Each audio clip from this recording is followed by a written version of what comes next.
Selamat pagi jemaat yang dikasihi oleh Tuhan. Saya senang Bapak Ibu Saudara senantiasa aktif di dalam mengikuti ibadah di doa pagi di hari Sabtu. Karena tidak banyak orang kemudian menyediakan waktu-waktu teduh di akhir weekend. Dan kemudian biasanya lebih cenderung untuk kemudian mereka bangun agak siangan, rileks sebentar, santai. Tetapi mari kita pagi ini juga merasakan bahwa bangun pagi juga memunculkan satu refreshing sendiri. Satu kesegaran tersendiri bahwa Bapak Ibu Saudara di tengah banyak kepenatan.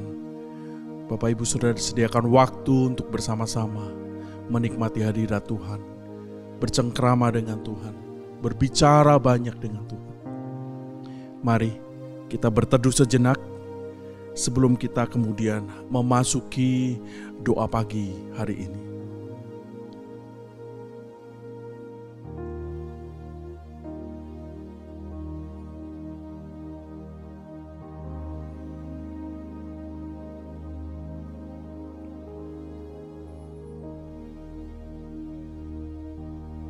Bapak Ibu yang dikasihi oleh Tuhan, besok kita akan memperingati satu hari yang besar juga bagi umat Kristiani.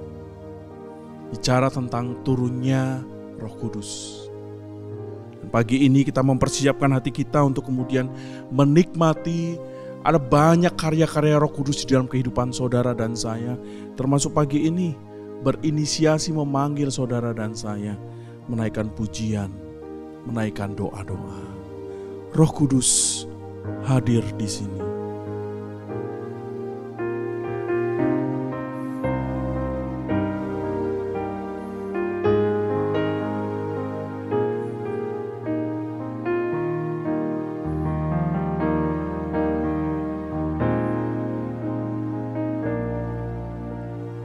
Roh Kudus hadir di sini,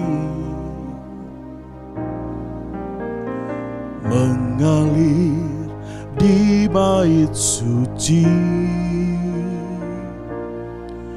Perkara ajaib pun terjadi, kuasa mujizat nyata, karena Roh Allah sedang bekerja. Roh Kudus hadir di sini, mengalir di bait suci. Perkara ajaib pun terjadi, kuasa mujizat nyata, karena Roh Allah sedang bekerja. Tiada yang mustahil dan tiada yang sukar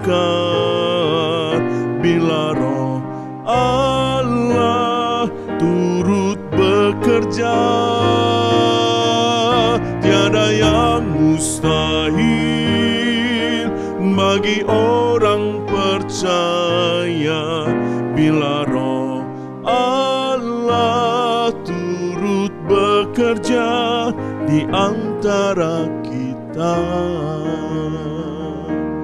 Saudara, nikmati kehadiran Tuhan, Roh-Nya yang kudus, yang Tuhan hadirkan di dalam kehidupan saudara dan saya, di dalam kehidupan sehari-hari, menolong, menuntun, memimpin, dan bahkan menyediakan banyak hal. Kita nikmati pagi ini kehadirannya.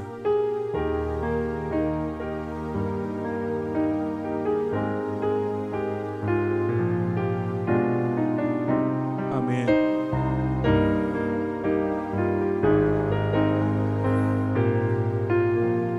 Roh Kudus hadir di sini,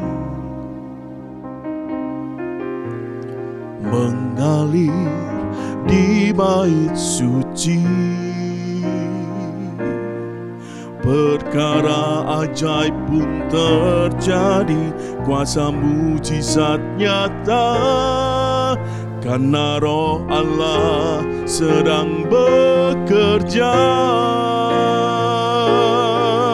Tiada yang mustahil dan tiada yang sukar bila Roh Allah turut bekerja. Tiada yang mustahil bagi orang percaya bila Roh Allah turut bekerja di antara kita. Sekali lagi katakan, tiada yang mustahil dan tiada yang sukar bila Roh Allah turut bekerja. Tiada yang mustahil dan tiada yang sukar bila Roh Allah turut bekerja. Bila Roh Allah turut bekerja. Bila Roh Allah turut bekerja di antara kita. Mari kita bersatu di dalam doa.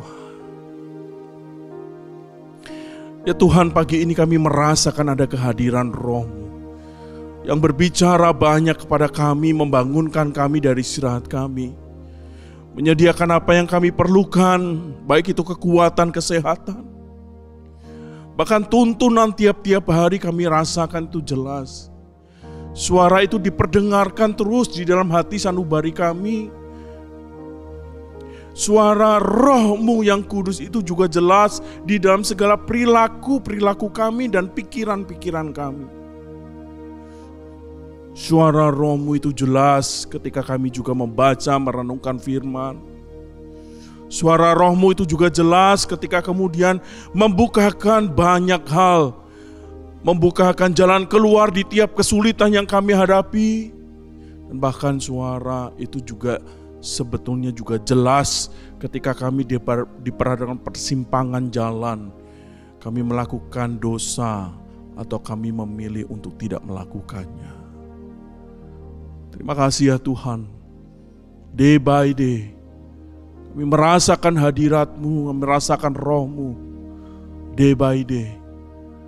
Kami juga mau melihat lebih dalam lagi supaya kami boleh memahami bahwa setiap suara-suara pengingatan-pengingatan itu bukan datang dari si jahat. Itu juga bukan datangnya dari diri kami sendiri, tetapi itu datangnya dari pihak-Mu, Roh-Mu yang kudus itu Tuhan. Berkati ya Tuhan, pagi ini kami mau merenungkan sedikit firman dan kami nanti juga akan menaikkan beberapa doa. Biarlah Tuhan yang tolong sertai kami. Di dalam nama Tuhan Yesus kami berdoa. Amin. Nah, Bapak Ibu yang dikasihi oleh Tuhan, pagi ini saya mengajak Bapak Ibu Saudara membuka bagian firman Tuhan dari Kisah Rasul. Karena kalau belajar Roh Kudus, paling tidak Kisah Rasul itu menjadi jembatan utama di mana karya-karya Roh Kudus itu Bapak Ibu Saudara boleh nikmati di surat-surat Paulus, dan sebelumnya jembatannya itu Bapak Ibu Saudara harus belajar mengerti dengan baik Kisah Rasul. Mari kita membuka pasalnya yang keempat dari Kisah Para Rasul ini, ayat yang 23 sampai dengan ayat yang 31.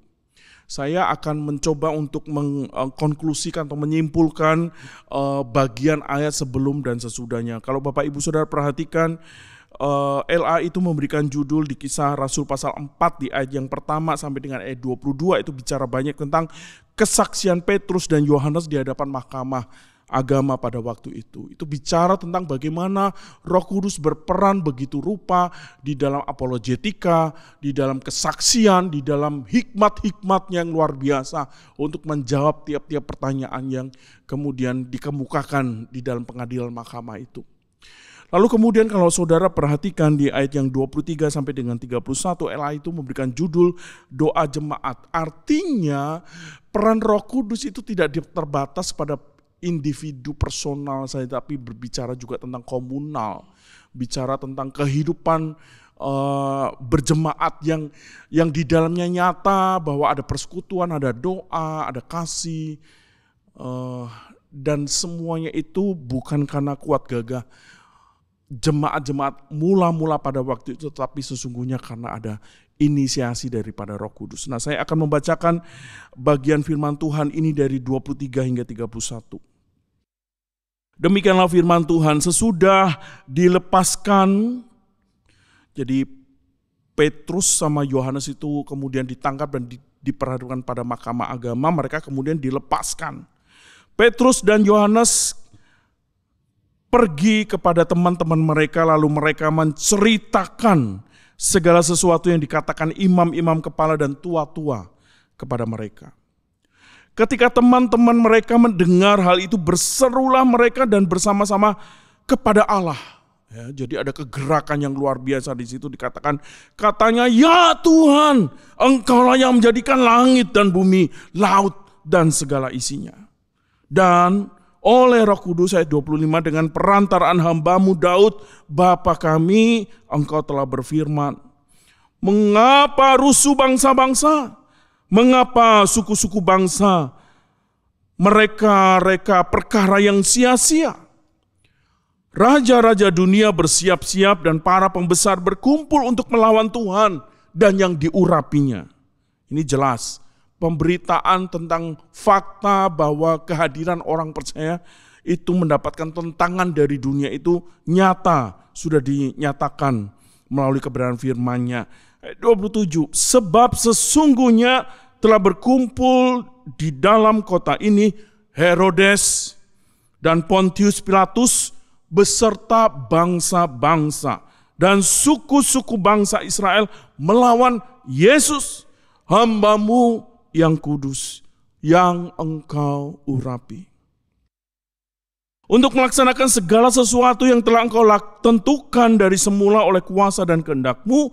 Dan sekarang ya Tuhan, lihatlah bagaimana mereka mengancam kami. Dan berikanlah kepada hamba-hamba-Mu keberanian untuk memberitakan firman-Mu. Ulurkanlah tangan-Mu untuk menyembuhkan orang. Adakanlah tanda-tanda dan mujizat-mujizat oleh nama Yesus, hamba-Mu yang kudus. Dan ketika mereka sedang berdoa, perhatikan, bergoyanglah tempat mereka berkumpul itu. Mereka semua penuh, perhatikan, dengan Roh Kudus. Lalu mereka memberitakan apa? Firman Allah dengan berani. Saudara, ketika saudara diperhadapkan pada situasi-situasi yang sulit, saudara kemudian menyadari saudara butuh kekuatan yang besar untuk menghadapi itu semua. Dan praktek kekuatan yang besar itu kemudian dirindukan oleh orang-orang yang juga tidak mengenal Tuhan. Jadi kalau saudara perhatikan, saya masih mengingat papa saya pada waktu sebelum mengikut Tuhan. Papa saya pernah berkata kepada saya punya banyak sekali zaman dulu pegangan. Ya, dia percaya bahwa melalui roh-roh dunia ini, roh-roh jahat itu, dia juga diberikan kuasa untuk menghadapi kesulitan. Jadi pada waktu itu papa saya berasumsi bahwa karena keamanan tidak menunjang, tidak ada polisi pada waktu itu, tidak ada tentara pada waktu penjajahan itu, ya. Papa saya lumayan ya umurnya, kalau sekarang saya nggak tahu ya, pada waktu beliau dipanggil oleh Tuhan sekitar 84, itu di tahun 2017, saudara. Dan kemudian dia menceritakan bahwa dia harus mendapatkan pegangan-pegangan ilmu itu. Entah itu dari benda-benda, entah itu kemudian belajar, kemudian diisi ke badannya.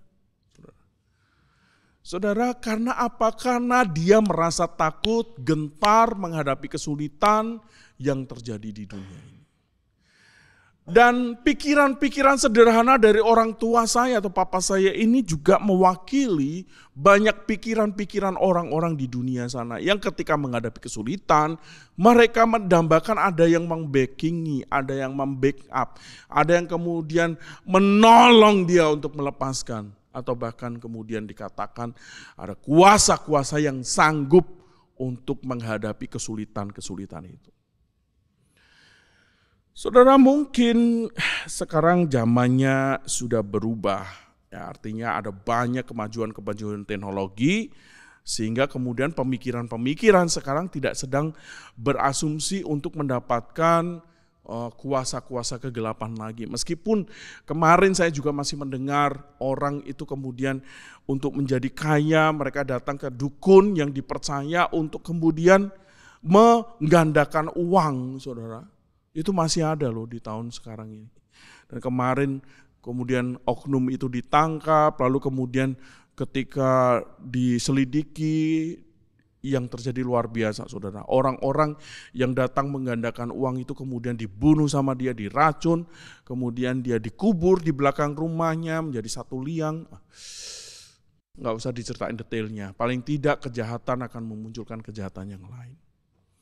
Saudara, itu adalah bentuk-bentuk orang sedang untuk serius mencari kuasa-kuasa yang sanggup menolong mereka untuk keluar dari situasi krisis. Termasuk juga ketika murid-murid pada waktu itu dikatakan dia mengalami krisis karena adanya banyak gencetan ataupun tekanan-tekanan yang mereka dapatkan dari situasi-situasi politik pada waktu itu, karena terus terang krisis politik, ekonomi, semuanya itu campur aduk jadi satu, bahkan kemudian mulai melibatkan krisis di dalam basic iman dan kepercayaan yang jelas-jelas pada waktu itu tidak bisa ditanggalkan di dalam situasi-situasi Israel pada waktu itu. Sebagai bangsa yang kemudian dikatakan adalah umat pilihan, krisis politik, krisis ekonomi, dan krisis-krisis yang lain, saudara. Itu selalu dikaitkan erat dengan kehadiran Tuhan. Providensianya Tuhan, campur tangannya Tuhan. Itu bagus sih, saudara, bagus betul. Jadi saudara, kembali diingatkan bahwa krisis yang terjadi sekarang ini, pandemik yang berlangsung semuanya, itu kurang lebihnya saudara harus melihatnya dari sisi bahwa Tuhan terus bekerja, Tuhan itu turut ikut ambil bagian menyelamatkan saudara, melindungi saudara, melakukan banyak hal yang detail.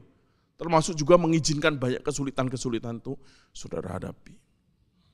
Jadi saudara, ketika kemudian saudara tahu bahwa susahnya hidup sekarang, cari kerja susah, cari duit susah,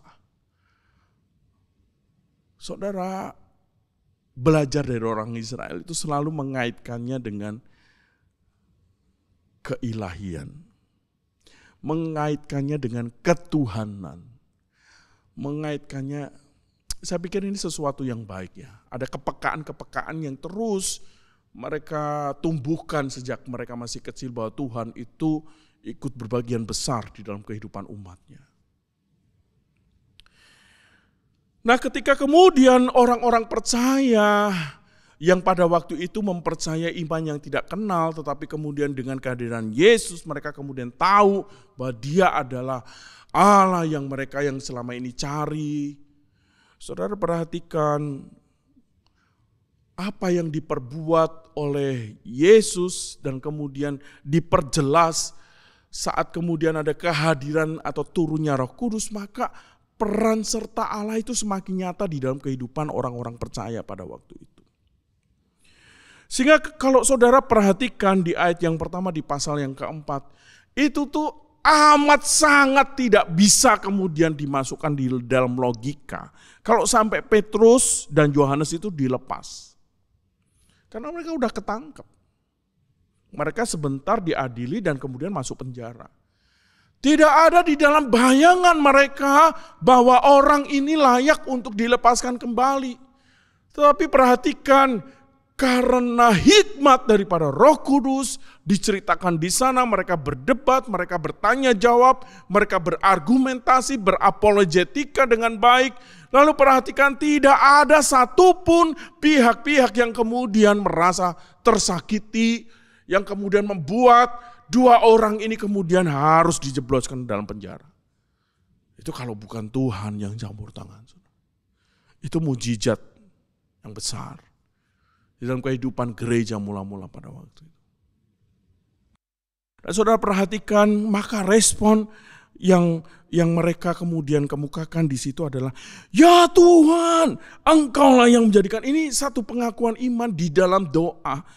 Ketika kemudian mereka melihat ada campur tangan daripada Tuhan, lalu perhatikan, mereka mampu berdoa.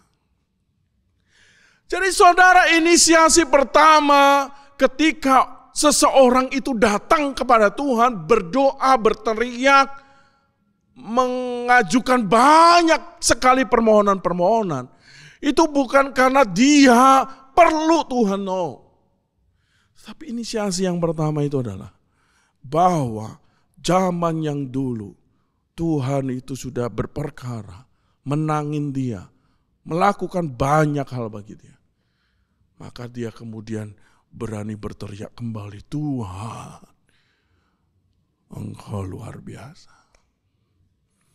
Saudara, makanya saya merasa kalau kita melihat bagaimana kehidupan doaku ini bisa kemudian berlangsung dengan baik, sukses. Saya bisa memelihara kehidupan doa terus, rutin. Saya bisa kemudian mengikuti persekutuan-persekutuan doa, saya bisa mengikuti ibadah doa. Itu semua bukan karena saudara mau, tetapi saudara dan saya harus mampu melihat ada Roh Kudus yang berinisiasi menggerakkan saudara untuk boleh datang. Pertanyaannya, kalau yang gak datang apakah gak digerakkan oleh Tuhan? Digerakkan saudara. Tapi sekali lagi respon yang sangat-sangat positif perihal tentang ketaatan ketika Tuhan berbicara banyak secara personal kepada seseorang. Saya tidak sedang jadi judging bagi mereka yang tidak ikut doa ya saudara. Tidak saudara. Tetapi saya sedang memaparkan hal yang sebenarnya terjadi. Ada banyak kemungkinan yang bisa saja terjadi, tetapi satu hal yang pasti, Tuhan sangat berinisiasi memanggil umatnya.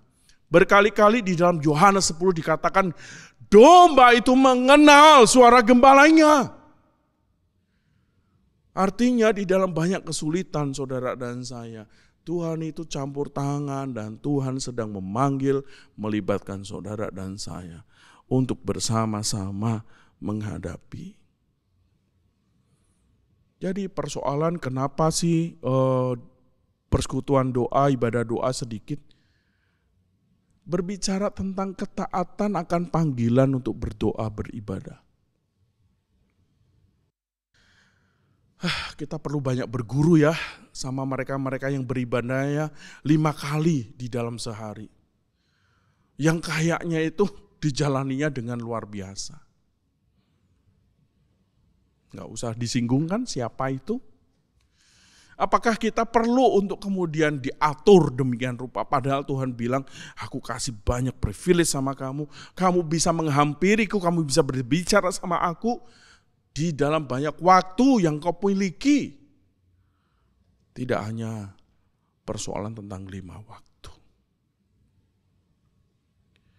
Saudara, inilah yang kemudian mendasari saudara dan saya untuk mampu melihat setelah di dalam kehidupan saudara melihat doa saudara itu terjamin, doa itu berjalan dengan baik, saudara bisa memeliharanya, saudara bisa kemudian melihatnya, itu memberikan dampak yang luar biasa. Maka saudara harus meresponnya dengan penuh ucapan syukur. Sehingga ketika respon kita yang tepat itu bukan kemudian, aku datang ibadah doa, kamu gak datang kan? Responnya bukan begitu. Responnya adalah mengucap syukur. Engkaulah yang menjadikan langit dan bumi. Hal yang kedua, saudara, peran Roh Kudus bukan hanya berinisiasi. Tetapi ketika teman-teman, perhatikan, ketika teman-teman mereka mendengar hal itu, mereka berseru bersama-sama. Artinya inisiasi Tuhan itu bukan hanya untuk satu orang, saudara. Inisiasi daripada Roh Kudus itu kemudian juga melibatkan banyak orang-orang yang mempercayai dan meletakkan iman di dalam Allah Tritunggal itu. Saudara perhatikan di sana, lalu mereka berseru kepada Tuhan. Artinya kehidupan doa saudara bukan hanya tentang personal relationship with God, bukan. Tetapi kehidupan doa itu juga berbicara tentang communal relationship. Saudara harus kemudian melibatkan orang-orang di sekitar saudara, keluarga saudara, orang-orang percaya lainnya, sahabat saudara. Ketika kemudian ada banyak hal yang terjadi, libatkan mereka. Saudara, ini penting. Ada banyak orang-orang yang kemudian membutuhkan dukungan doa. Saudara. Ada mereka-mereka yang punya sahabat seringkali berkata, Pak tolong doakan A, doakan B, doakan C. Karena itu inisiasi, bukan dia mau. Tapi inisiasi daripada Tuhan menggerakkan dia juga untuk melibatkan yang lainnya. Saudara, berat loh, ada orang bisa sharing hidup, kesulitannya itu berat. Enggak semua orang bisa ngomong sama orang lain. Jadi kalau ada orang yang minta doa kepada saudara, curhat, curcol kepada saudara, itu artinya mereka sedang kemudian terus membutuhkan rekan partner di dalam berdoa itu. Dan itu juga datangnya dari Roh Tuhan. Sehingga saya tidak akan berpanjang lebar saudara. Peran daripada Roh Kudus jelas. Ketika kemudian mereka berdoa, mereka mengucap syukur bersama-sama. Lalu dikatakan di sana mereka kemudian beraksi memberitakan firman Allah dengan berani. Jadi kesaksian yang paling indah di dalam kehidupan doa itu adalah doa itu menjadi doa yang hidup. Bukan hanya jadi doa yang formula kalimat saja, tetapi doa yang hidup. Doa yang kemudian dihidupkan di dalam kehidupan saudara dan saya. Jadi formulasinya Roh Kudus itu menolong saudara untuk menjadi alatnya Tuhan di dalam praktek karya kerja di ladangnya Tuhan bersama. Jadi saudara jadi penjawab-penjawab doa bagi yang lain. Saudara siap enggak? Saudara mau enggak? Saudara, ada satu buah pujian. Pujian ini menceritakan tentang bagaimana kerinduannya untuk terus dipegang oleh Roh Kudus itu setiap hari. Di sana dikatakan enggak mampu dia berjalan sendirian tanpa Roh Tuhan. Karena Roh itu adalah sumber kebenarannya, supaya dia enggak tersesat mengikuti jalan yang ada di dunia ini. Saudara, kita pujikan pujian ini sebagai respon, pengingat, reminder saudara dan saya. Peganglah tanganku, Roh Kudus. Ku tak dapat jalan sendiri tanpa Roh-Mu. Engkaulah sumber kebenaran. Kita pujikan pujian ini.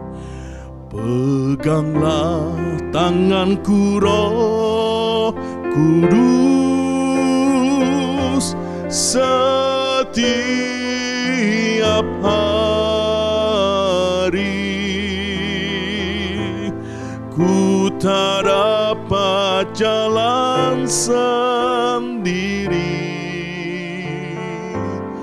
tanpa Roh-Mu.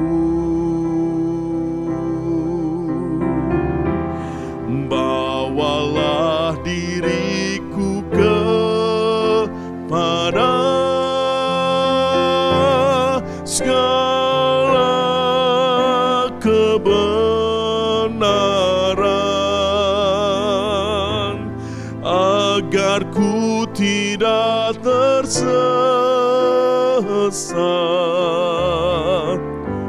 mengikuti jalan-Mu. Sekali lagi ya.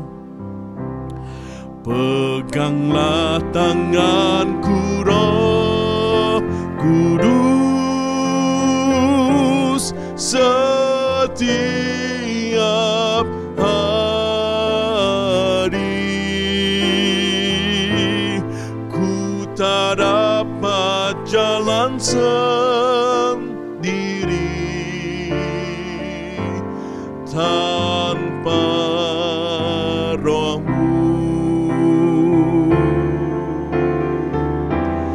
Bawalah diriku kepada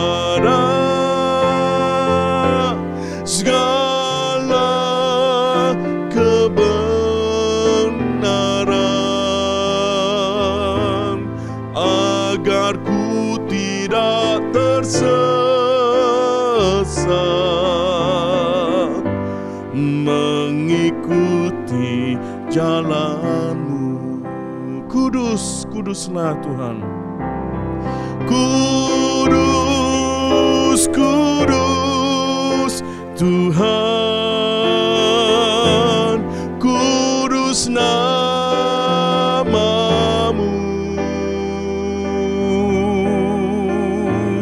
Ku beri syukur dalam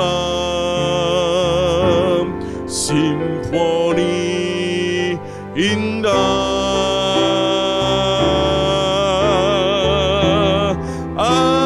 Ajaib, ajaib Tuhan, ajaib nama-Mu. Nama yang beri terang, Yesus namanya.